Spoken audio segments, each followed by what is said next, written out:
Hey Smart Connections, I just want to start out by saying that I was up real late last night working on Smart Connections, of course, and I just wanted to make it clear that I'm not sleeping in this video, and I just want to use it as my audition tape for the work from home edition of Weekend at Bernie's. Okay, so I'm going to turn off my camera for now, and let's look at what it's going to take to turn my Transcribe GPT into what I hope will be a Smart Connect Transcribe GPT. This way I can skip the step of copying and pasting the transcribed notes that I make into Obsidian. So first we'll take a look here at my current Transcribe GPT. This is just a standard GPT without any actions, as you can see down in this bottom area. Before we begin with Smart Connect, let's copy this prompt into Obsidian so we can see what might we want to change so that it works well with the GPT.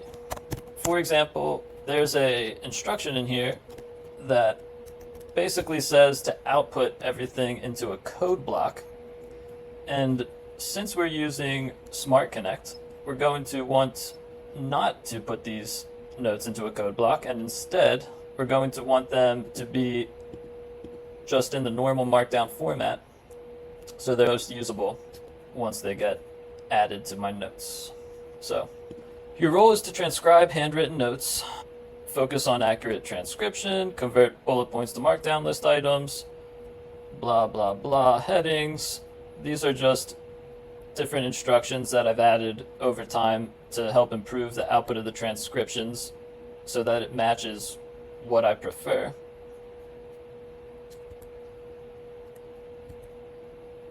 Okay.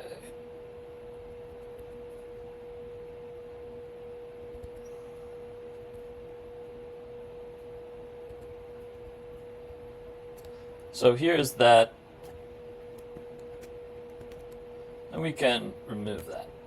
Okay, now what we want to add for the Smart Connect GPT is output the transcribed notes to a new, and we can clarify that, so we'll say transcribed content to a new note. Now I haven't tested this already, so bear with me if it doesn't work exactly how I had planned. Let's take a look here. We can copy, duplicate this GPT,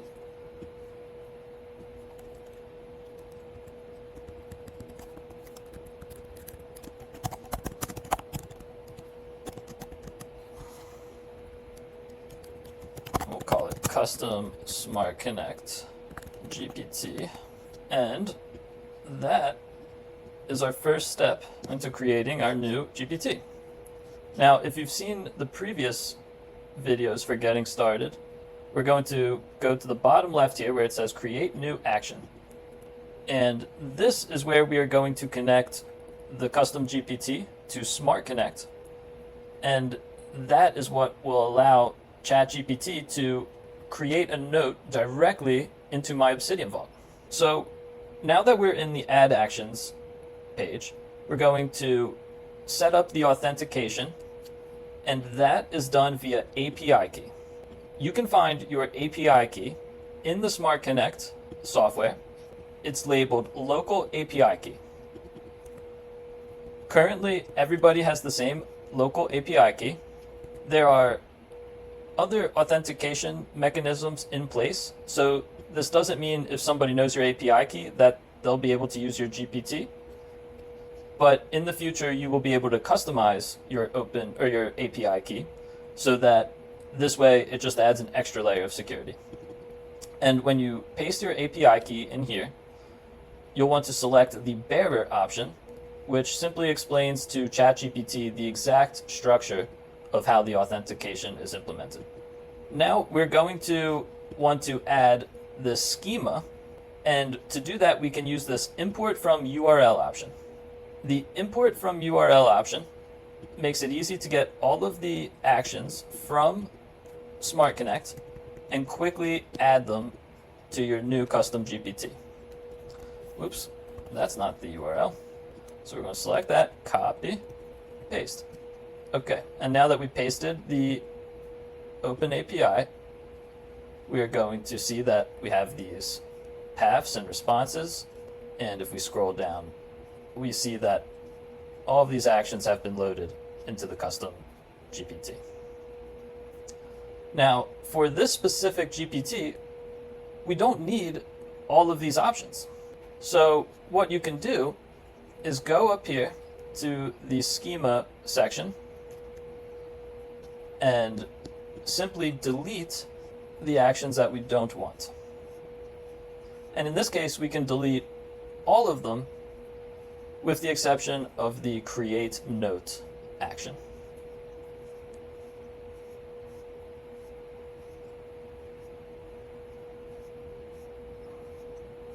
So once we get to the create note action, here we go.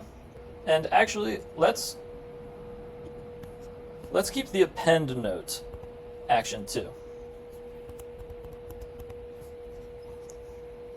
This way, our GPT will have the ability to do something like transcribe an additional image while placing it in the same note as was first created. Okay, so when we get down to this components section, that's when you'll know you made it to the bottom. Some of these components are now going to be unnecessary. The components that are used look like this here. So this says $ref, and then there's a little path that starts with components, and we'll see that this note meta object is described right here. And basically that is telling the ChatGPT to expect a note path, the modified time, the created time, and the size of the file in the response for that action.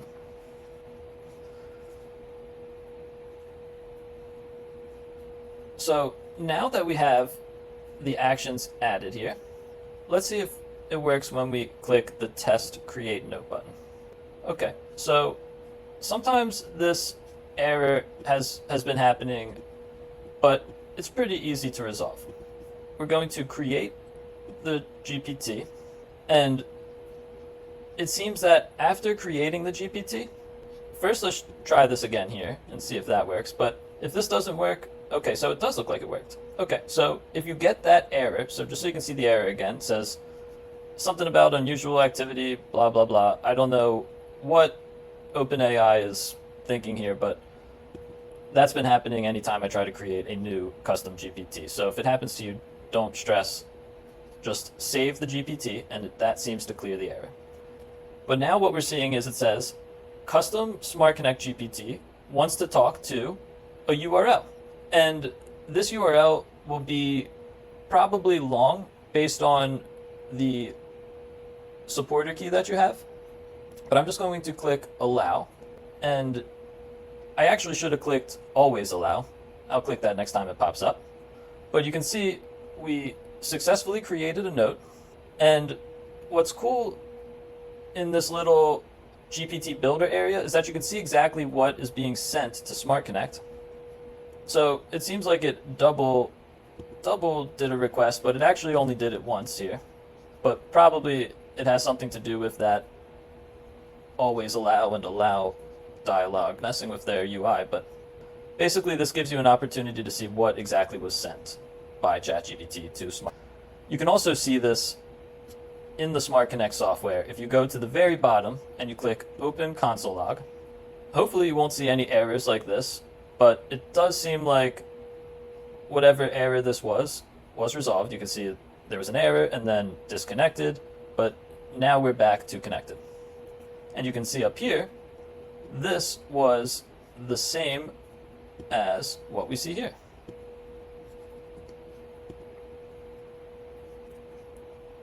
So everything looks good, so I'm going to update the GPT and go to View GPT. And from here, I'm going to pause this video And hopefully it'll also be the end of this video if everything goes smoothly.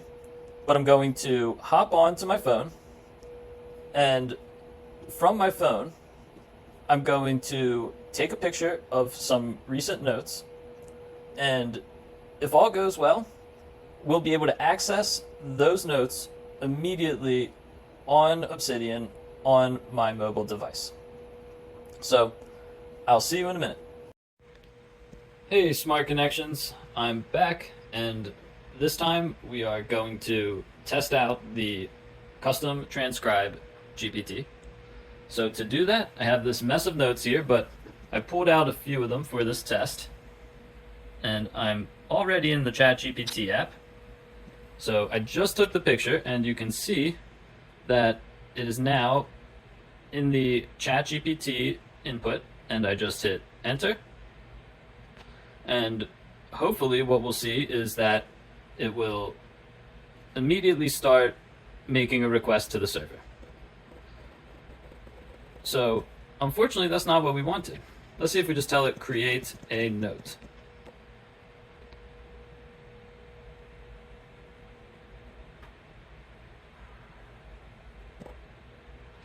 Always allow. Or maybe it doesn't want us to always allow it, so we just hit allow for now.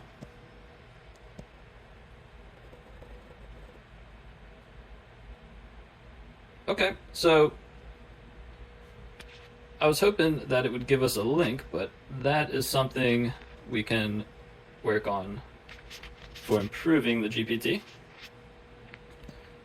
Let's go to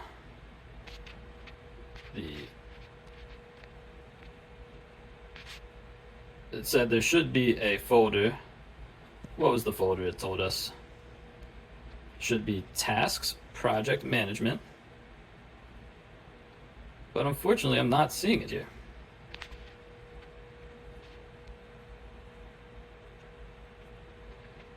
Let's make sure that we're all synced up. Says fully synced. Okay, well, back to the drawing board. Let's see. Okay, so that first test didn't go exactly how I would like, so let's see if we can improve this prompt. First thing, let's say important.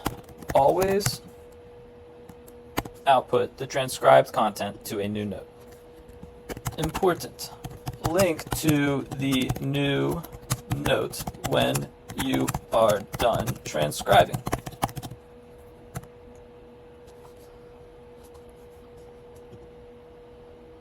We're going to copy, go back to our custom GPT.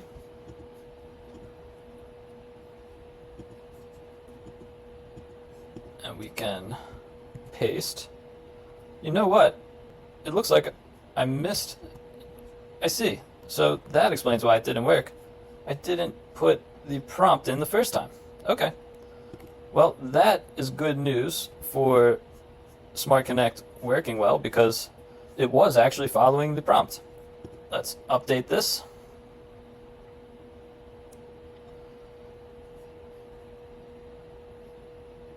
We can view GPT, but I'm going to hop back on my phone and let's run that test again.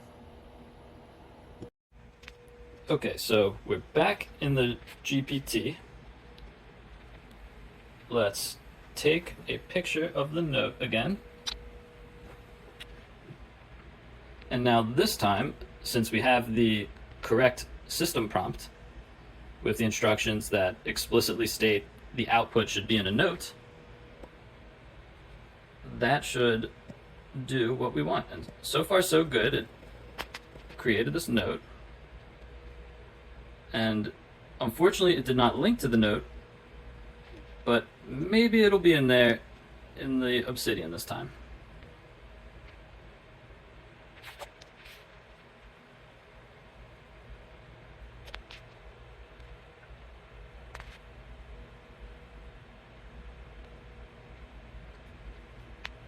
Unfortunately, I'm still not seeing it in here. I guess we'll have to try it again. I'll see you on the computer. Okay, so I just did a little testing here whoops, let's see here. So I think I figured out the problem, and that is this note path does not include a .md extension, which unfortunately at this point is required, because what's happening is that these files are being created, but without letting Obsidian know that it's a markdown file, which is indicated by .md. What's happening is that Obsidian's not showing the file. So let's hop back to the system prompt. And this is actually something that I will build in to Smart Connect in the future, which is if you're using the note specific actions like create note, it should make sure that there's always a markdown extension. So let me actually just quick add that here. Note actions should add markdown extension to file if not present in note path. Okay. Now, we'll add this as an important instruction. Note path should always include the markdown.md file extension.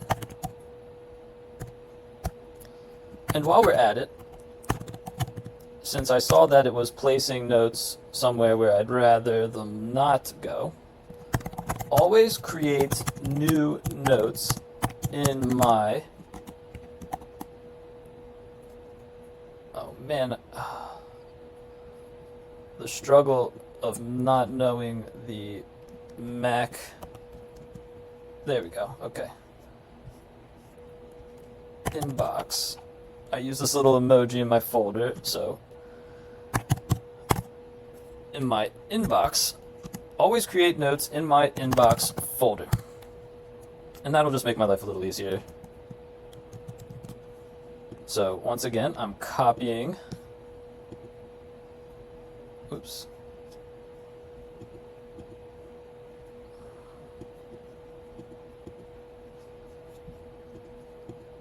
Copying and pasting the prompt, and this time we'll make sure that the prompt is in there. We will update. And third time's the charm. Okay, so we are back in ChatGPT. We need to go to take this picture, and now I think we should be good to go. I think the link might still not work.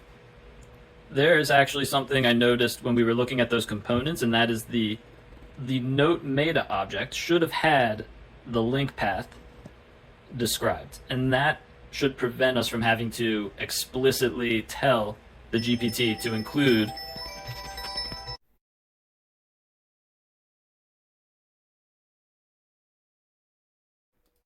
Okay, well, that was quick and easy. Now, back to where we were.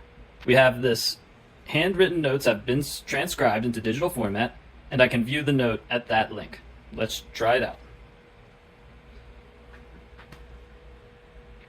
So, file not found. Sometimes this happens if Obsidian hasn't synced the notes quick enough. Let's try it one more time. There we go. Looks pretty good. We can double check it.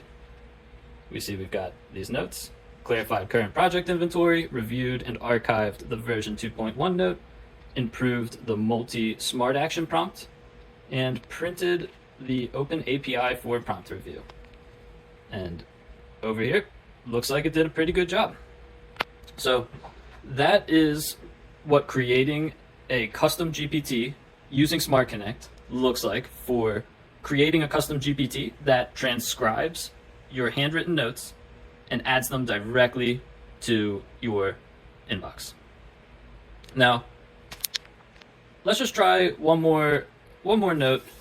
I've got another one here that's pretty good. This is a note of a bunch of questions I like to ask myself, and I usually don't transcribe these notes, but I want to see what happens here if we do.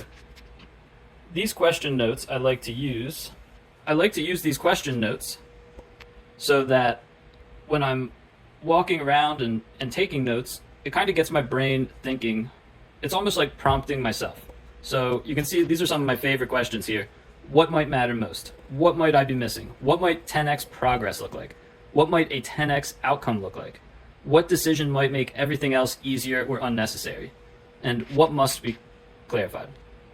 So let's see.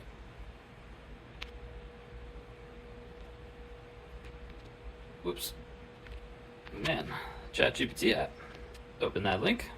Once again, it seems like our mobile app just needs a second to catch up. Open it again, and there we go, with the questions in a note, and very aptly named reflection questions. That's pretty neat. Okay, so I hope you enjoyed the video. I'm pretty new to the YouTube thing, but I know a lot of videos like to say, hey, if you like this video, make sure you share it with all your friends and let them know that Brian's out here trying to make your note-taking life easier and hopefully enabling more and more individuals to benefit from AI so that your goals and your visions, your missions can be accomplished with the help of AI. Thank you for watching, and I look forward to hearing how you make the Smart Connect software for connecting Obsidian to your ChatGPT, and most importantly, this connection happens without uploading any of your content to the cloud, which is something that is right now unique. I imagine more companies will recognize the value of that, and that people don't want their personal data just on every company server that you can imagine out there. So that's why Smart Connect does everything you've just seen by simply opening up a connection between ChatGPT and your notes. This way, you can be confident that your best ideas and what matters most to you is kept secure, while still enabling yourself to benefit from the valuable technology that AI is.